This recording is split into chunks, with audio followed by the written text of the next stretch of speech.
Molecular vectors and cloning. Vector আর cloning কি জিনিস?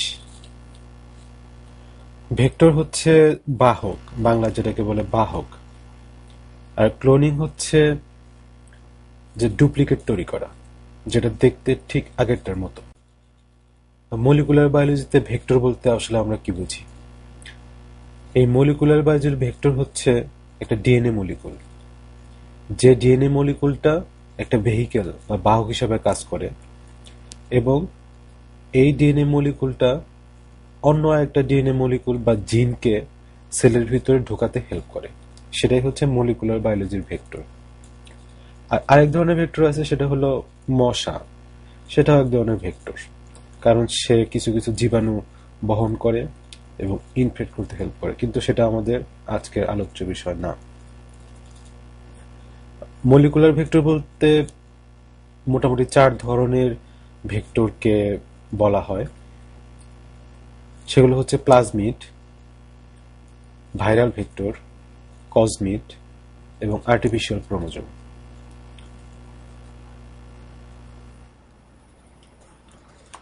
তো প্লাজমিড কি ধরনের জিনিস? প্লাজমিডটা সেলের ভিতরে থাকে, এবং প্লাজমিডটা একটা ডিএনএ সিকোয়েন্স বা ডিএনএ মলিকুল।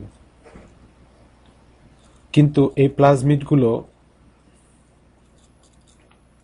ক্রোমোজোমাল যে ডিএনএ আছে সেগুলো থেকে আলাদা, এবং তার নিজেরাই রেপ্লিকেট করতে পারে। আর সাধারণত তারা 1 থেকে 1000 কিলো বেস পেয়ার পর্যন্ত হয়ে থাকে। আর এই প্লাজমিডগুলো আসলে হরিজন্টাল জিন ট্রান্সফারের জন্য দায়ী। জিন ট্রান্সফার আসলে 2 ধরনের: হরিজন্টাল জিন ট্রান্সফার এবং ভার্টিক্যাল জিন ট্রান্সফার।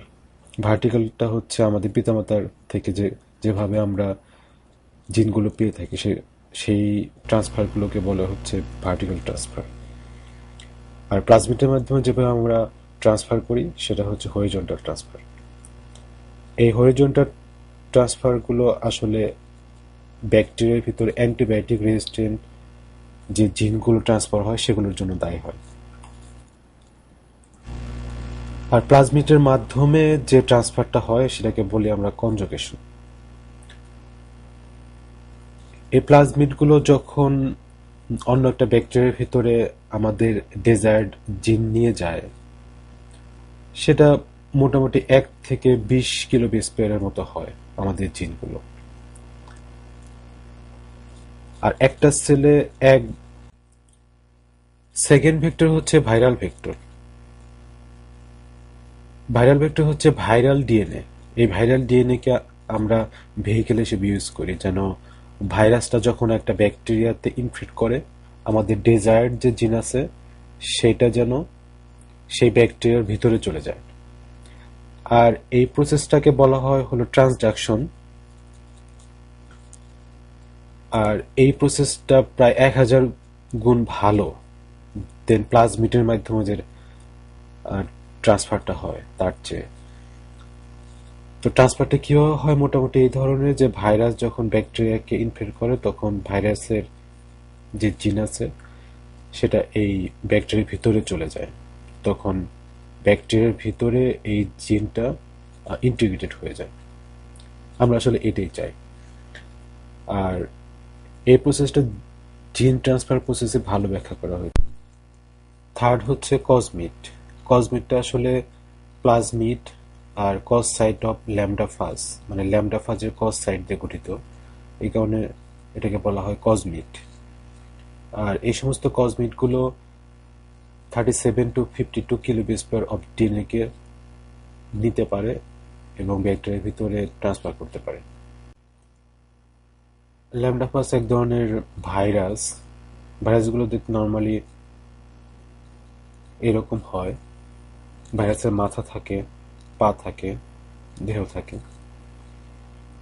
এবং এই ভাইরাসগুলো যখন ল্যাবরেটরিতে গ্রো করানো হয়, তখন আমরা কিভাবে আসলে বুঝি? যেহেতু এগুলো খালি চোখে দেখা যায় না। যখন আমরা পেট্রি ডিশে কোনো ব্যাকটেরিয়াল গ্রো করাই, তখন সেখানে যদি কোনো ভাইরাস থাকে, তাহলে এই সাদাগুলো হচ্ছে ব্যাকটেরিয়া, আর এই কালোগুলো হচ্ছে ভাইরাল লাইসিস, কারণ এই ভাইরাসগুলো ব্যাকটেরিয়াকে লাইসিস করে এবং এই ধরনের কালো কালো স্পট তৈরি করে। ফোর্থ হচ্ছে আর্টিফিশিয়াল ক্রোমোজোম। এই আর্টিফিশিয়াল ক্রোমোজোমগুলো 2 মেগাবেস পেয়ার পর্যন্ত ক্যারি করতে পারে। কারণ আমাদের যে লক্ষ্য বা উদ্দেশ্য সেটা হচ্ছে যত বেশি পরিমাণ জিন আমরা ট্রান্সপোর্ট করতে পারি। তো সেদিক থেকে আর্টিফিশিয়াল ক্রোমোজোমটা আমাদের ভালো একটা চয়েস। এবং আর্টিফিশিয়াল ক্রোমোজোম এর ভিতরে থাকে সেন্ট্রোমিয়ার, টেলোমিয়ার এবং অটোনোমাস রেপ্লিকেটিং সিকোয়েন্স। এই তিনটা জিনিস থাকার জন্যই এটাকে আসলে আর্টিফিশিয়াল। সব ভেক্টরের মোটামুটি কিছু কমন বৈশিষ্ট্য আছে, যেমন সবগুলো ভেক্টরেরই রেপ্লিকেশনের জন্য একটা অরিজিন থাকতে হবে, যেখান থেকে সে রেপ্লিকেশনটা শুরু করবে। তারপরে মাল্টিপল ক্লোনিং সাইট থাকতে হবে, তো এগুলোকে পলিলিঙ্কারও বলা হয়।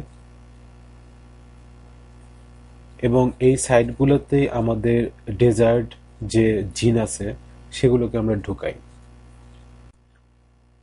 সিলেকশন প্রসেস আমরা দুইভাবে করে থাকি। প্রথম সিলেকশন হলো যে আমাদের ডেজায়ার্ড যে জিনটা আছে সেটা কি আমাদের এই ভেক্টরের ভিতর কি ঢুকলো কি ঢুকলো না সেটা বুঝি। সেটা বোঝার বিভিন্ন ধরনের টেকনিক আছে। তার ভিতর একটা হলো ব্লু হোয়াইট সিলেকশন বলে এটাকে। ল্যাগজেট একটা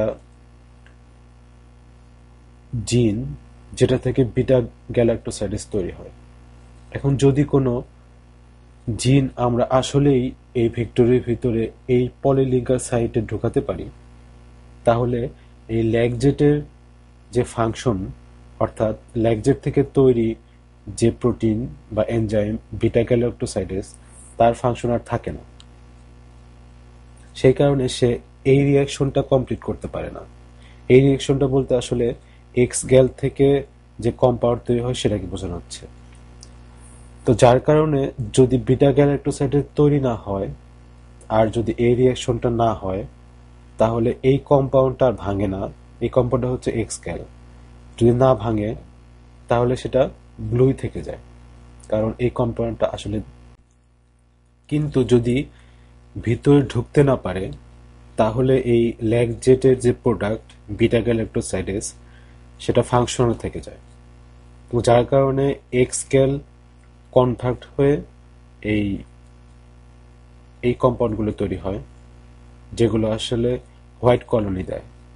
তার মানে যদি ব্যাকটেরিয়া কলোনি যদি হোয়াইট হয়, তাহলে আমরা বুঝতে পারবো যে আমাদের ডেজায়ার্ড যে জিন সেটা এখানে ঢোকে নাই। আর যদি ব্যাকটেরিয়া কলোনি যদি ব্লু হয়, তাহলে বুঝবো যে আমাদের ডেজায়ার্ড জিন এই ভেক্টরের ভিতরে ঢুকেছে। আর সেকেন্ড যে পদ্ধতি সেটা হলো যে এই ভেক্টরটা কি কোনো ব্যাকটেরিয়ার ভিতরে ঢুকতে পারলো কি পারলো না। তো নর্মালি সেকেন্ড প্রসিডিউরটা কোনো অ্যান্টিবায়োটিক রেজিস্ট্যান্ট জিন দিয়ে করা হয়, এখানে অ্যাম্পিসিলিন রেজিস্ট্যান্ট জিন থেকে বলা। তো ভেক্টরগুলো দিয়ে আসলে আমরা কিভাবে ক্লোনিং করি? এই ভেক্টরগুলো এর ভিতরে আমাদের ডেজায়ার্ড যে সিকোয়েন্সটা আছে সেটা আমরা এনজাইমেটিক্যালি ঢুকাই। কিভাবে ঢুকাই? প্রথমে ভেক্টরটা কাটি, কাটার পরে আমাদের যে ডেজায়ার্ড সিকোয়েন্স অফ ডিএনএ আছে সেটাকেও কাটি, এবং এই কাটার যে সাইটটা তৈরি হয় সেটা এই ভেক্টর আর এই ইনসার্ট বলি আমরা এটাকে, এই ইনসার্টের ভেতরে যেন দেখতে একই রকম হয়। সেটা ব্লান্ট হতে পারে আবার কোহেসিভ হতে পারে। এখানে দেখানো হচ্ছে এটা কোহেসিভ এন্ড। তো তারপরে এই ভেক্টর আর ইনসার্টকে জোড়া লাগানো হয়। জোড়া লাগানোর পর দেখতে হয় এইরকম বা এইরকম। তারপরে এই প্লাজমিডটাকে আমরা তখন বলি রিকম্বিনেন্ট প্লাজমিড, কারণ দুটো ভিন্ন ডিএনএ সিকোয়েন্স এখানে ইন্ট্রোডিউস করা হয়েছে। তারপরে এই প্লাজমিডকে আমরা একটা ব্যাকটেরিয়ার ভিতরে ট্রান্সপেক্ট করাই বা ট্রান্সফর্ম করাই। আর যে সমস্ত ব্যাকটেরিয়াগুলো এই প্লাজমিডকে নেয় না, তারা অ্যান্টিবায়োটিকের প্রেজেন্সে মারা যায়। যেগুলো সারভাইভ করে সেগুলোর ভিতরে এই প্লাজমিডগুলো, তারপরে এই সেলগুলো রেপ্লিকেশন করে এবং মাল্টিপ্লিকেশন হয়, যার ফলে এই মাত্র একটা ব্যাকটেরিয়া কিংবা 1000 ব্যাকটেরিয়া থেকে আমরা লাখ লাখ ব্যাকটেরিয়া পাই, যেগুলো দেখতে আসলে একই রকম মানে হচ্ছে তাদের ভিতরে যে প্লাজমিডটা আছে সেটা হচ্ছে একই রকম। এবং এই প্লাজমিডের ভিতরে আমরা যে ডিজায়ার্ড জিন দিয়েছিলাম সেটা প্রত্যেকটা ব্যাকটেরিয়ার ভিতরে আছে। যদি ধরি যে আমরা যে প্লাজমিডটা দিয়েছিলাম এবং এই প্লাজমিডের ভিতরে যে জিনটা ইন্ট্রোডিউস করেছিলাম সেই জিনটা কোনো ইনসুলিনের জিন, তাহলে আমরা এই ব্যাকটেরিয়া থেকেই আমরা প্রচুর পরিমাণে ইনসুলিন তৈরি করতে পারবো। এইভাবে আমরা যে কোনো একটা জিনকে অ্যাম্প্লিফিকেশন করতে পারি এবং তার এক্সপ্রেশনের মাধ্যমে প্রোটিন তৈরি করতে পারি।